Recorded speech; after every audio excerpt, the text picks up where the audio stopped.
and welcome into the Matt Bernier Show, part of the In the Money Media Network. My name is Matt Bernier. You can follow me on Twitter at Bernier_Matt. Today is Wednesday, July the 19th, 2023. It's episode 165 of this pod. However you listen, thank you for doing so. You can find the pod, Apple Podcasts, Spotify, SoundCloud, inthemoneypodcast.com.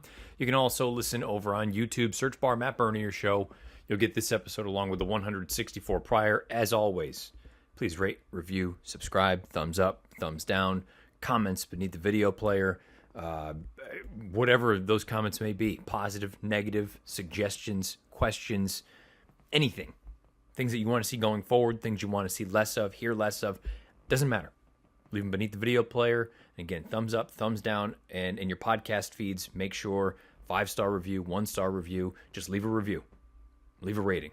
All that stuff goes a long way as far as the In the Money Media team is concerned. And over on YouTube, if you are listening there, if the bell icon's lit up, you're going to get notified when new content's uploaded to the In the Money Media channel, including JK Plus One, including the Players Pod, including Horse Players Happy Hour, including this show. Whatever it may be that goes up on the In the Money YouTube channel, if you have the bell icon lit up, you're going to get a notification. So all the best ways for you to find whatever is going on in the Money universe. This week's show is going to be a combination of looking at Saturday's Haskell, historically, where the Haskell stacks up in terms of the other big grade one for 3-year-olds over the summer, and what performances in this race may mean or not mean going forward. And we'll button it up with a very, very brief look at the Open Championship, which starts as I'm recording this in probably like 12 to 15 hours, somewhere thereabouts. I would say it'll still be useful. Those of you that can play in-game, you can get down. At the very least, you'll just hear who I like, who I'm going to be betting ahead of time, and the price that they are currently listed at the FanDuel Sportsbook. But let's begin with the focus for everyone, I believe. This upcoming weekend is the Haskell. I'm headed back down my final weekend on the Jersey Shore for this year. I leave tomorrow afternoon. I'll be down there. We've got full on-site coverage. It's me and Larry. We've been there basically forever now. But we will also have Scott Hazelton. We will have Kaiten Bradar. We will have Rich Perloff. We'll have Ashley Mayu. NBC is there. I believe everybody's going to be on site. I had to work for FanDuel this week, so I couldn't do the NBC show, but they've got a great crew all assembled and ready to roll. And thankfully, it sounds like it's going to be a fabulous, fabulous race. And the real news headed into the weekend was, would he or wouldn't he? Meaning Mage. Would the Derby winner show up here, or would they wait a week to run in the Jim Dandy, knowing that the long-term, short-term, long-term combination of the two goal is the Travers? And I tweeted once they announced his commitment to run Saturday that when you look at the probables, and this is how I'm going to operate. I'm looking at the probables. They have not drawn the race yet, but I'm going to operate as if the field looks like this, and this is how I'll kind of preview it ahead of time as well. Arabian Night, Extra Anejo, Go Rocket Ride, How Great is Nate, Mage, Salute the Stars, Tapit Trice. 7 horses. I'm much more these days in the camp, especially it's one race. I'm much more in the camp of quality over quantity. I don't need 7 more horses of filler. And granted, at Monmouth, you couldn't even do that. I don't need 5 more horses to fill out a full gate if they don't have a chance. These are 7 good horses that are going to line up on Saturday. Knock wood, everybody gets there. And that's all I care about. This is going to be the best race of the year, period, to this point, if they all show up. From a talent standpoint, from a potential standpoint, there's no doubt in my mind that this is the best group of 3-year-olds that's been assembled for an individual race. So it's announced Mage is going to the Haskell as a prep for the Travers. And I tweeted, how crazy is it that the Derby winner and the second choice, the narrow second choice in the Derby wagering itself, are going to be running in the same race, and neither of them are likely to be the favorite. That is kind of wild, and I don't know what the precedent is or isn't for that kind of thing happening, but I can't imagine it happens or has happened very frequently throughout the years, with the assumption that Arabian Night goes off as the favorite for Bob Baffert.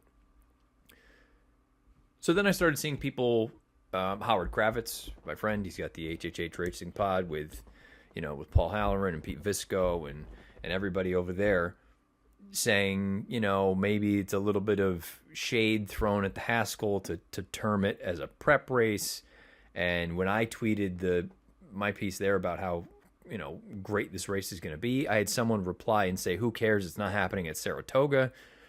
So it made me start thinking a little bit of like, all right, well, why is this kind of a microcosm? And again, maybe I'm really pulling from an extremely small sample, but I want to do a little bit more of a dive into it. Why does the Haskell feel like it is a prep for the Travers? When it's a grade one, it's $1 million race, it's a prestigious race. You look at some of the names that have won the race in the past. I mean, this is a proper grade one, shining star as far as the 3-year-olds are concerned. If you win one of these races, you win, you kind of etch your name in stone for history. And I thought especially so with a year like this, where I'm glad they chose to go here, and we'll talk more about the phrasing of saying this is a prep for the Travers. But if you're looking at the 3-year-old landscape, and Larry Colmus and I have had this conversation off air over the past few weeks when we were talking about what the field may or may not look like for this race. If you're everyone involved with Mage, right? And let's say he's ready to go. And I'm not saying ready to go that he's going to go run a hole in the wind, but that he's going to race, right? And your options are here on Saturday at Monmouth Park or next Saturday at Saratoga. My question would be, between the two races, the Jim Dandy and the Haskell, if you win the Jim Dandy, let's say you win the first, but you don't win the second, okay? You either win the Jim Dandy if you went there, or you win the Haskell. And then regardless of which race you ran in, you go on and lose the Travers. If you win the Jim Dandy, it's a grade 2. I believe it's $600,000, somewhere thereabouts. Nice. Quality purse, big numbers.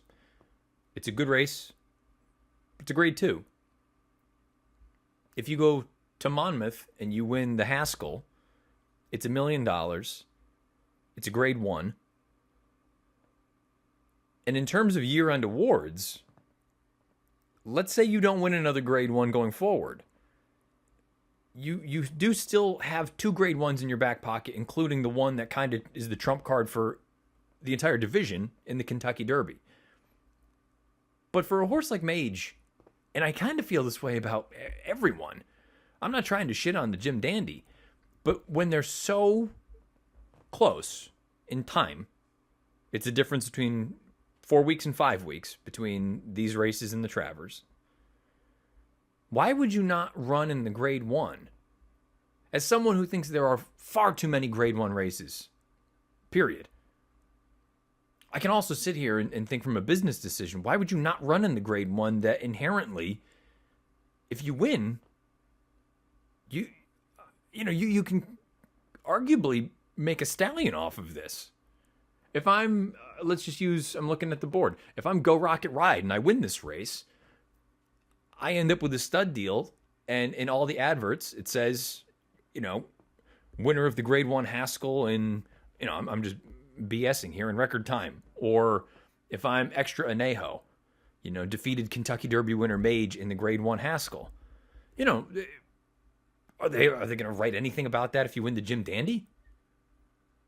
No, the Jim Dandy genuinely feels like you need to then springboard that into success in the Travers for it to truly matter, other than the dollars and cents in your back pocket. So I always thought it made too much sense. It was too logical for Mage to run here. If he is going to run here. Now, back to the phrasing of it being a prep for the Travers, and then sort of some of the social talk. I started thinking about it a little bit, and I wanted to go through, and we've only got charts back to 2013 available through DRF's Formulator product. Compare and contrast the way the Haskell has played versus the way the Travers has played long-term as far as the 3-year-old division is concerned, and specifically how one has translated into the other. Because anecdotally, I've always thought, and it's been discussed, that the Haskell to Travers move is not a successful one. And I couldn't figure out why.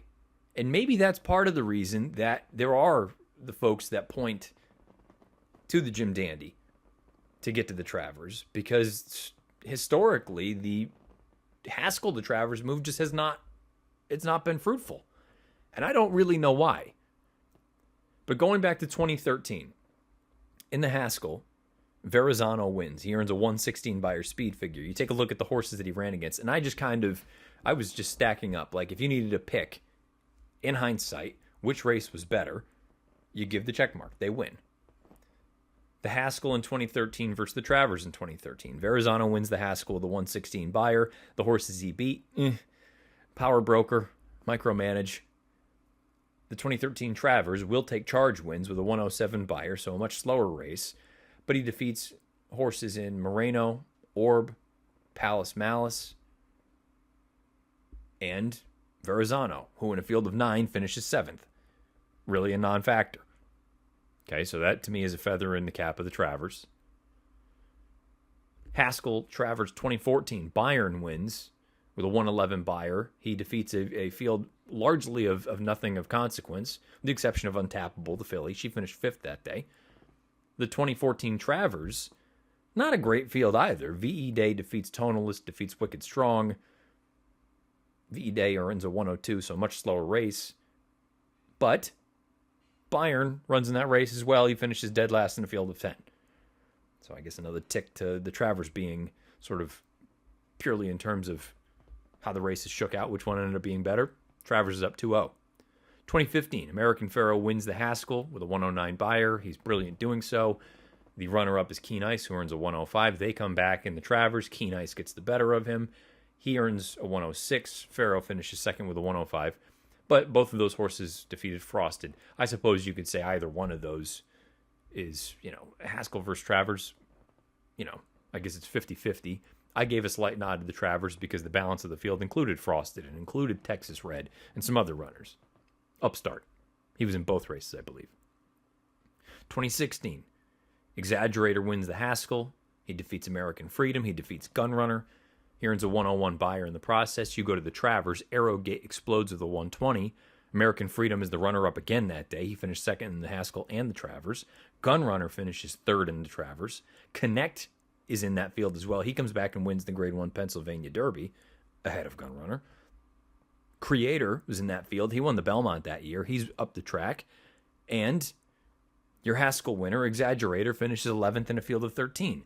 So far, through 4 iterations of the Haskell to Travers move, you have a Haskell winner, 4 Haskell winners that finished 7th of 9, 10th of 10, 2nd of, I think, 12, and 11th of 13. If you take Pharoah out of that sample, so far the Haskell is striking out badly in terms of being productive to get to the Travers. 2017, Gervin wins the Haskell with a modest 95 Beyer speed figure. He beats a decent field, though. McCracken, Practical Joke, Irish War Cry, Battle of Midway. Battle of Midway goes on to win a Breeders' Cup race. The Travers that year, West Coast wins with the 108. He defeats Gunnevera. He defeats IRAP. The Belmont winner, Tapwrit. McCracken, Cloud Computing, Always Dreaming. They're all also rans in the Travers. As is Gervin, who won the Haskell and then parlayed that into an 11th place finish in a field of 12 in the Travers. 2018, the only horse of consequence in the Haskell was the winner, Good Magic. Earns a 98 Beyer. Comes back a few weeks later, runs in the Travers. Catholic Boy wins that day with a 104. Mendelssohn second. Vino Rosso, an eventual Breeders' Cup Classic winner, is in that field. As is Good Magic, who finishes 9th in a field of 10. So, to this point, it's kind of startling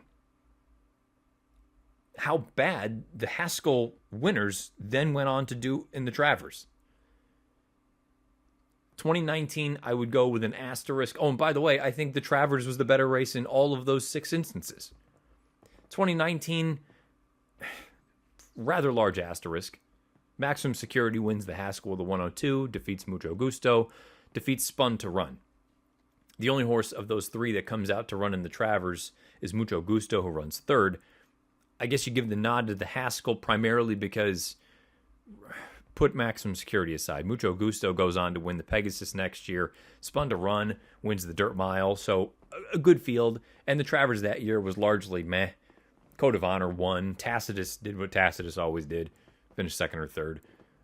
So give a slight nod to the Haskell there. 2020, COVID year, bit of an odd scheduling. You weren't going to get horses that run in both of these races because they were only separated by a couple of weeks. The Haskell Authentic wins with a 101 Beyer. The Travers is run at the beginning of August that year. Tis the Law wins with a 109. He defeats Country Grammar, who would eventually go on to be a Dubai World Cup winner.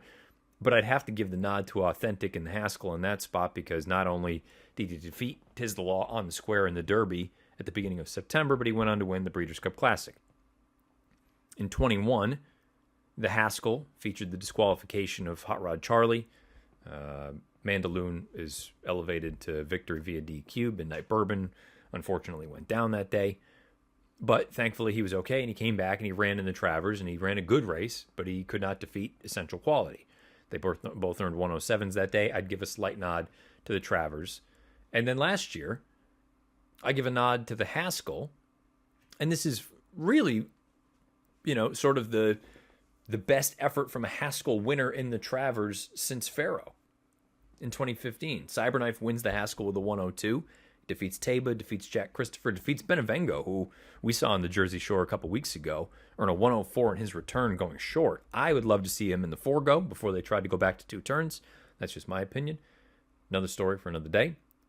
Cyberknife takes that 102 and parlays that into a second-place finish in the Travers behind Epicenter, who earned a 112 that day, and they finished ahead of a bunch of meh kind of runners. So I'd give the nod there to the Haskell, knowing what Jack Christopher then went on to do in the H. Allen Jerkins and what Taba went on to do and so on and so forth.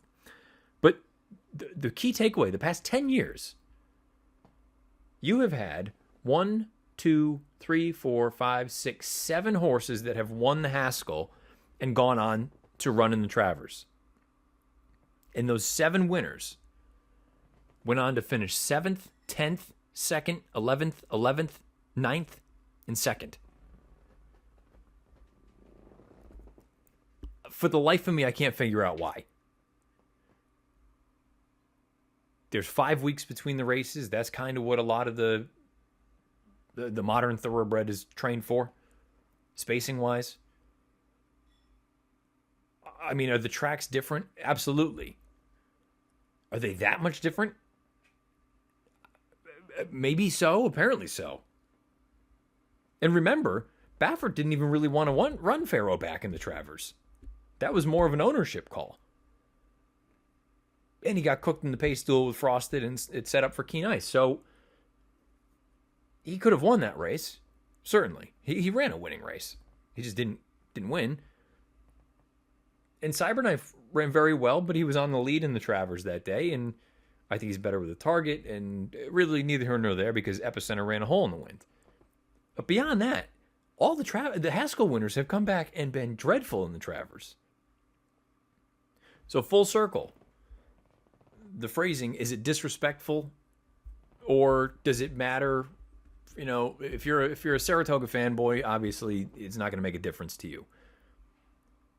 My only caution would be if this is genuinely a prep to get to the Travers on Saturday in the Haskell, whether it be for Mage or for anyone else in this field,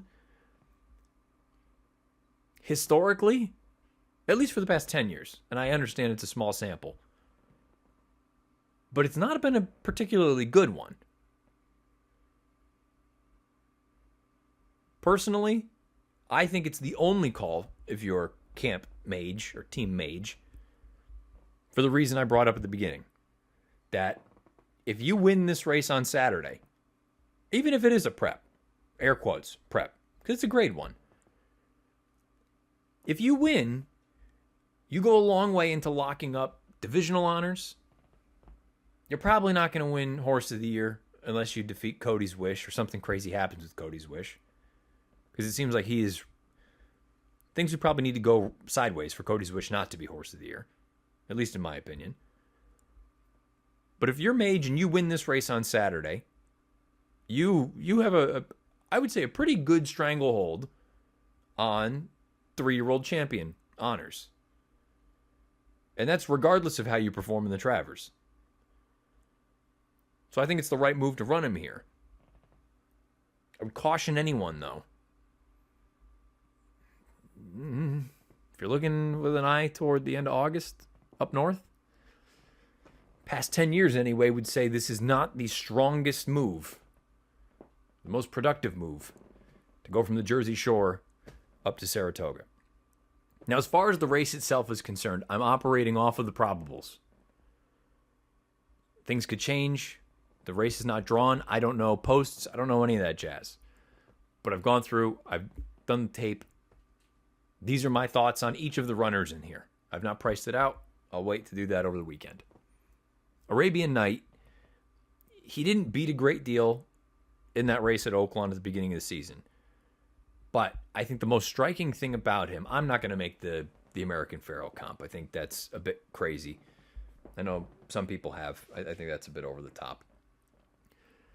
The thing that was most impressive to me, not only was he out there on a fast pace, but when you saw Velasquez just give him a little tap with the stick in deep stretch, or I say in deep stretch, probably about the 8th pole, he went from running well to responding immediately. And that's when he put those 4 lengths on the field or whatever the margin ended up being.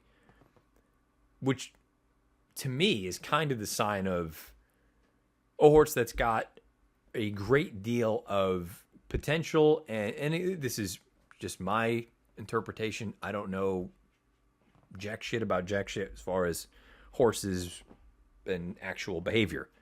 But to me, if he listens to cues that well, I think that's an extremely, extremely encouraging sign. And if he was doing that back in January, I know he hasn't raced since, but I'd like to think that that projects well going into Saturday.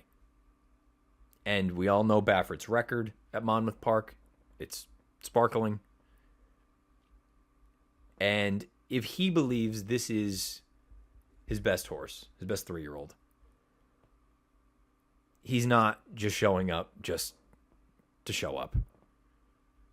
I think the horse is showing up to prove a point and arguably say, look, you've all had your fun over the Triple Crown season talking about who's best, who's better than who. I've had the best one all along, and maybe I'll show that off on Saturday.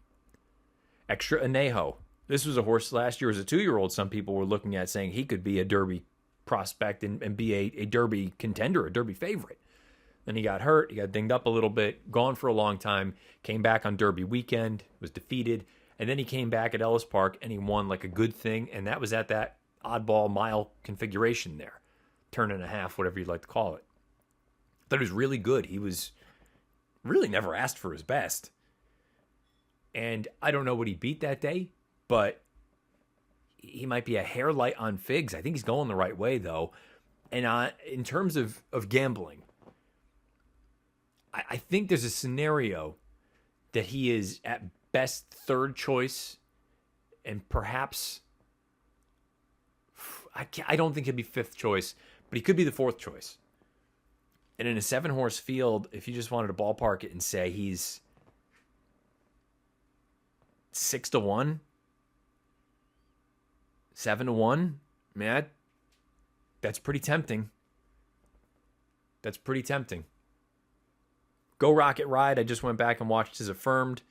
He is light on figs. I think he needs to improve. I thought the Affirmed was the candy trip of all candy trips, and he ran well. And for Richard Mandela, who immediately said the Haskell is going to be the target for this horse, I think you need to respect that, you know, he's had a plan all along. This was the race. This is an extremely good group, in my opinion. And I think he should probably be the 5th choice. But again, for what he's accomplished and the hands that he's in and how he runs, 10-1 on a horse like that, that seems like a pretty appetizing proposition as well. I'm going to couple How Great Is Nate and Salute the Stars together because they both come out of the Pegasus. How Great Is Nate ran 3rd, Salute the Stars 1. How great is Nate? I think this is a big ask. I don't think he's quite this good. He's probably going to be 30-1 in this field. Salute the Stars won the Pegasus, and immediately afterward, I tweeted it, and I know others kind of shared the sentiment, like how much the best was he with the terrible start and racing wide and X, Y, and Z. If you have not been listening or watching us on FanDuel TV over the course of the meeting, Larry and I have talked about it ad nauseum, but it continues to bear out. June 17th is when that Pegasus was run. And outside is where you wanted to be. All the moves were coming on the outside. I don't believe it was a closer versus speed situation. I think it was outside paths versus inside paths. And Salute the Stars made his big rally down the center of the racetrack. So does it mean that he didn't run well? No, but he probably didn't run as well as initially it looked. I think he should be the sixth choice in this race, and I think he's going to be. And again, if you look at it and say he won the local prep, he's trained by Brad Cox, you're going to give me 15-1? I'm going to take it? Hey, more power to you. I think he's a talented horse. He's taking on an entirely different set of animals here, literally and figuratively. Mage. Got a beautiful setup in the Kentucky Derby. Got a phenomenal ride from Javier Castellano. Came back in the Preakness, didn't get the pace that he needed to run at. And, I think big picture, it was a fine third place finish. Non-threatening, but the dynamics of the race didn't set up well for him. And there was even kind of talk that, did the Connections really truly want to go? As, fans of the game and folks that have been in it for a while, they knew historically, you want the Derby winner in the Preakness, go on, take a shot. It didn't work out. He's had time. I don't love the wavering back and forth between do we go here or do we wait? I'm not going to repeat everything I said at the top of the show, but I think this is the right call. And I don't think he's impossible in here. He's probably the second choice behind Arabian Night. And how about that? I mean, a Derby winner that in all of his graded stakes races, assuming he doesn't go off favored, will not have been favorite in any of them. Is that a sign of disrespect? Or is it just acknowledging that he's a very good horse, but he's running against other very good horses? Tactically, he may be up against it a little bit. And he did have an ideal setup in the Kentucky Derby. And when he didn't have an ideal setup in the Preakness, he finished third. Just food for thought. And then Tapitrice, who was almost the betting favorite in the Kentucky Derby this year, ended up being the second choice. He was terrible that day. He came back. He was, I guess, fine in the Belmont, but just fine. Never really threatened. I was stunned when he was announced as the one going here as opposed to Forte. I guess Forte, maybe it is as simple as let's get the run over the surface that we want to peak at in 4 weeks' time. I would think Forte is much better suited for Monmouth Park than Tapitrice is. I still don't know how good Tapitrice actually is.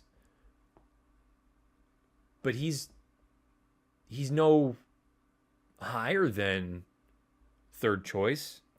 He might even be the fourth choice. Maybe Extra Anejo is the third choice. So if you liked Tapitrice against 19 other horses, just let's call it, 10 weeks ago, shouldn't you like him at a similar price to what he was that day against a field of 7? Maybe it's not as simple as that, but I don't think I love his chances, but his biggest win to date did come at 1 1/8 miles. So we'll see. So much of his situation will be the draw as well. If he draws outside, you want to upgrade him a little bit. If he's down toward the inside, probably going to have to do a little bit of maneuvering to get out into the clear. I do think Arabian Night's going to be tough. They'll hold me to that. My final picks will be up over on TVG.com, on the FanDuel Sportsbook app, on FanDuel TV on Saturday afternoon. We'll talk about the race all day. But I think it's going to be a fabulous race. Let me know your thoughts about the Haskell beneath the video player on YouTube or on Twitter at Bernier_Matt. And just overall, what your thoughts are about, if you had one of these horses and they're ready to go, do you run here in the grade 1, $1 million Haskell? Or do you wait a week to run in a grade 2 for a purse that is, 3/5 the number on the hopes that you springboard and with the assumption that you are pointing to the Travers at the end of August? Which race do you run in? Let me know. And we'll wrap this up with a quick look ahead to the Open, which, again, my favorite golf tournament of the year. Had the winner last year with Cam Smith, Australian. This year we're at Hoylake, we're at Liverpool. And let's see what the updated pricing is as we get ready for the first round. I said it a few weeks ago. I'm most interested in Adam Scott, who's another Australian at the FanDuel Sportsbook. He is currently 75-1, plus 7,500, plus 7,500. He's played well at Hoylake in the past. I know they've had a bit of a course reno over the past few years. If this turns into more of a driving test because there's a little bit of rain that came in, he is one of the better drivers of the ball. He has been over the past 20 years. And I still think he's the kind of guy that historically, if he only, I say only, air quotes, if he only ends up with the Masters, he's going to probably be remembered as one of the best golfers, men's golfers, with one major to his name. I mean, he was world number 1 for a long time. And the Open is a tournament that it seems like experience goes a long way. And being a little bit crafty. And I think this could be an opportunity for him to, he had that meltdown a few years ago when Ernie Els went and got him. He started leaking oil bad on the back nine, and Els was able to run him down. I think maybe this is an opportunity for him to right the ship, to get his second career major, to lift the claret jug. I'm going with Adam Scott, another Aussie, to win this year's Open Championship. Again, my favorite tournament of the year.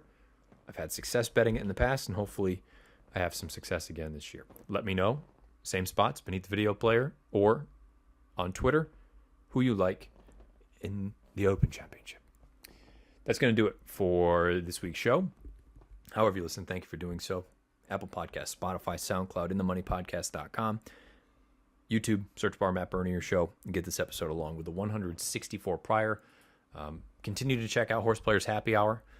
It goes to a great cause, Thoroughbred Aftercare. You have opportunities to get into the Breeders' Cup Betting Challenge, which I am very jealous of because I no longer can play. But it's all for a good cause. Make sure you're signed up Thursday afternoons, Horse Players Happy Hour. Get involved over on horseplayers.com. And again, this weekend, FanDuel TV, full coverage, not only of opening weekend at Del Mar, but the big one, the grade 1, $1 million TVG.com Haskell Stakes from the Jersey Shore. I'm going to head on down there. Until next week, maybe there'll be a pod. Maybe there'll be another pod this week. Who knows? I don't even know. We got time. Be on the lookout. Till next time, best of luck however you play, whatever you play, and wherever you play. This has been episode 165 of The Matt Bernier Show.